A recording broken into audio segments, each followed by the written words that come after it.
এমন দিনে কি লিখতে মন যায়? আজ সকালে ঘুম থেকে উঠে দেখি যে যেদিকে যত দূর দৃষ্টি যায় সমগ্র আকাশ বর্ষায় ভরে গিয়েছে।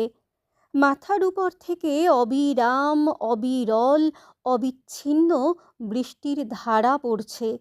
সে ধারা এত সূক্ষ্ম নয় যে চোখ এড়িয়ে যায়, অথচ এত স্থূলও নয় যে তা চোখ জুড়ে থাকে। আর কানে আসছে তার একটানা আওয়াজ। সে আওয়াজ কখনো মনে হয় নদীর কুলুধ্বনি, কখনো মনে হয় তা পাতার মর্মর। আসলে তা একসঙ্গে ও দুই। কেননা আজকের দিনে জলের স্বর ও বাতাসের স্বর দুই মিলে মিশে এক সুর হয়ে দাঁড়িয়েছে। এমন দিনে মানুষ যে অন্যমনস্ক হয় তার কারণ তার সকল মন তার চোখ আর কানে এসে ভর করে।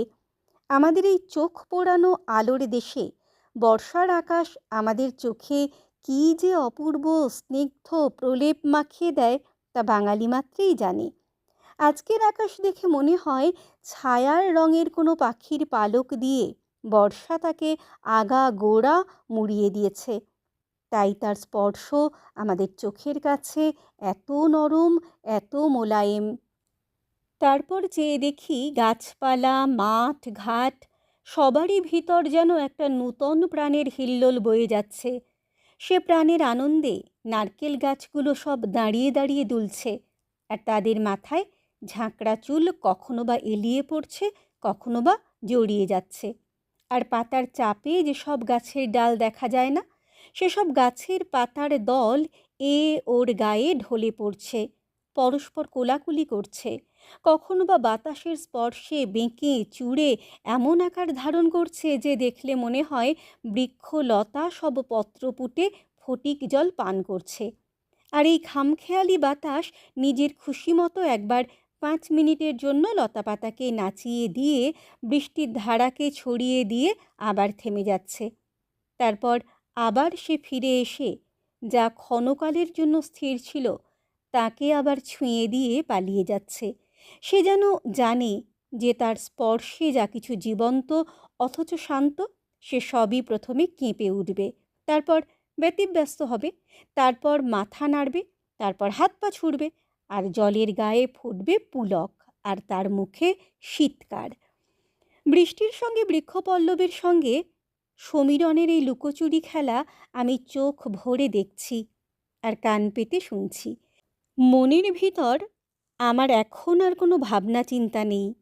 আছে শুধু এমন একটা অনুভূতি যার কোনো স্পষ্ট রূপ নেই, কোনো নির্দিষ্ট নাম নেই। মনের এমন বিক্ষিপ্ত অবস্থায় কি লেখা যায়? যদি যায় তো সে কবিতা, প্রবন্ধ নয়। আনন্দে বিষাদে মেশানো ওই অনামিক অনুভূতির জমির উপর অনেক ছোটোখাটো ভাব মুহূর্তের জন্য ফুটে উঠছে, আবার মুহূর্তেই তা মিলিয়ে যাচ্ছে। এই বর্ষার দিনে কত গানের সুর আমার কানের কাছে গুনগুন করছে, কত কবিতার শ্লোক কখনো পুরোপুরি, কখনো আধখানা হয়ে আমার মনের ভিতর ঘুরে বেড়াচ্ছে। আজকে আমি ইংরেজি ভুলে গিয়েছি। যেসব কবিতা, যেসব গান আজ আমার মনে পড়ছে, সে সবই হয় সংস্কৃত, নয় বাংলা, নয় হিন্দি। মেঘই মের্দুরম্বরং বনভূব শ্যামাস্তমালা দ্রুমৈ। গীত গোবিন্দের এই প্রথম চরণ যে বাঙালি একবার শুনেছে, চিরজীবন সে আর তা ভুলতে পারবে না। আকাশে ঘনঘটা হলেই তার কানে ও চরণ আপনা হতেই বাজতে থাকবে। সেই সঙ্গে মনে পড়ে যাবে মনের কত পুরনো কথা, কত লুকোনো ব্যথা। আমি ভাবছি মানুষ ভাষায় তার মনের কথা কত অল্প ব্যক্ত করে, আর কত বেশি অব্যক্ত রয়ে যায়। ভাষায় মনোভাব ব্যক্ত করবার জন্যই যারা এ পৃথিবীতে জন্মগ্রহণ করেছেন তাঁরাও, অর্থাৎ কবির দলও, আমার বিশ্বাস তাঁদের মনকে অর্ধেক প্রকাশ করেছেন, অর্ধেক গোপন রেখেছেন। আজকের দিনে রবীন্দ্রনাথের একটি পুরনো গানের প্রথম ছত্রটি ঘুরে ফিরে ক্রমান্বয়ে আমার কানে আসছে। এমনও দিনে তারে বলা যায়। এমনও দিনে যা বলা যায় তা হয়তো রবীন্দ্রনাথও আজ পর্যন্ত বলেননি, শেক্সপিয়ারও বলেননি। বলেন যে নি, সে ভালোই করেছেন।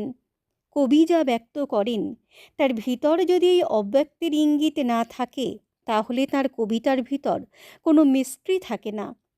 আর যে কথার ভিতর মিস্ট্রি নেই তা কবিতা নয়, পদ্য হতে পারে। সে যাই হোক, আজ আমার কানে শুধু রবীন্দ্রনাথের গানের সুর লেগে নেই, সেই সঙ্গে তিনি বর্ষায় যে অসংখ্য ছবি এঁকেছেন, সেই সব চিত্র বায়োস্কোপের ছবির মতো আমার চোখের সম্মুখ দিয়ে একটির পর আরেকটি চলে যাচ্ছে। ভালো কথা। এটা কখনো ভেবে দেখেছেন যে বাংলায় বর্ষা রবীন্দ্রনাথ আবিষ্কার করেছেন? ও ঋতুর রূপ, রস, গন্ধ, স্পর্শে রবীন্দ্রনাথের ভারতী ভরপুর। তার ভীম মূর্তি, তার কান্ত মূর্তি, দুই তাঁর চোখে ধরা পড়েছে, দুই তাঁর ভাষায় সমান সাকার হয়ে উঠেছে। নবাবী আমলের বাঙালি কবিরা এই ঋতুকে হয় উপেক্ষা করেছেন, নয় তাকে তেমন আমল দেননি। চণ্ডীদাসের কবিতায় কি বর্ষার স্থান আছে? আমার তো তা মনে হয় না। হয়তো বীরভূমে সেকালে বৃষ্টি হতো না, তাই তিনি ও ঋতুর বর্ণনা করেননি। বাকি বৈষ্ণব কবিরাও এ বিষয়ে একরূপ নীরব। অবশ্য ঝড় বৃষ্টি না হলে অভিসার করা চলে না। সুতরাং অভিসারের খাতিরে তাঁদের কাব্যেও মেঘ বজ্র বিদ্যুতের একটু আধটু চেহারা দেখাতে হয়েছে, অর্থাৎ ও ক্ষেত্রে বর্ষা এসেছে নিতান্ত আনুষঙ্গিকভাবে।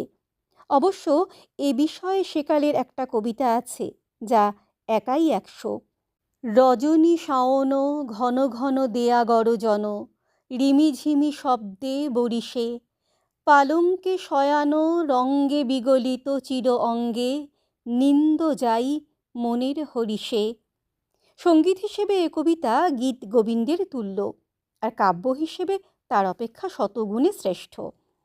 এখন আমার কথা এই যে, আজ আমার মনের ভিতর দিয়ে যেসব কথা আনাগোনা করছে, সেসব এতই বিচ্ছিন্ন, এতই এলোমেলো যে সেসব যদি ভাষায় ধরে তারপর লেখায় পুড়ে দেওয়া যায়, তাহলে আমার প্রবন্ধ এতই বিশৃঙ্খল হবে যে পাঠক তার মধ্যে ভাবের গোলক ধাঁধায় পড়ে যাবেন।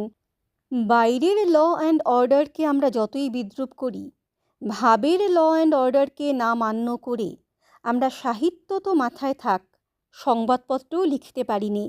আর যদি এমন পাঠকও থাকেন যিনি বাংলাদেশের ছেলে ভুলানো ছড়া পাঁচালির অনুরূপ অসম্বন্ধ গদ্য রচনা মনের সুখে পড়তে পারেন, তাহলেও আমি আজ মন খুলে লিখতে প্রস্তুত নই।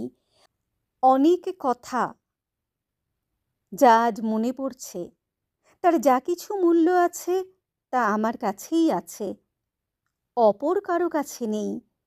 বহুকাল মৃত, বহুকাল বিস্মৃত কোনো শুকনো ফুলের পাপড়ি যদি হঠাৎ আবিষ্কার করা যায়, তাহলে যে সেটিকে এককালে সজীব অবস্থায় সাদরে সঞ্চিত করে রেখেছিল, একমাত্র তারই কাছে সে শুষ্ক পুষ্পের মূল্য আছে। অপরের কাছে তা বর্ণগন্ধহীন আবর্জনা মাত্র।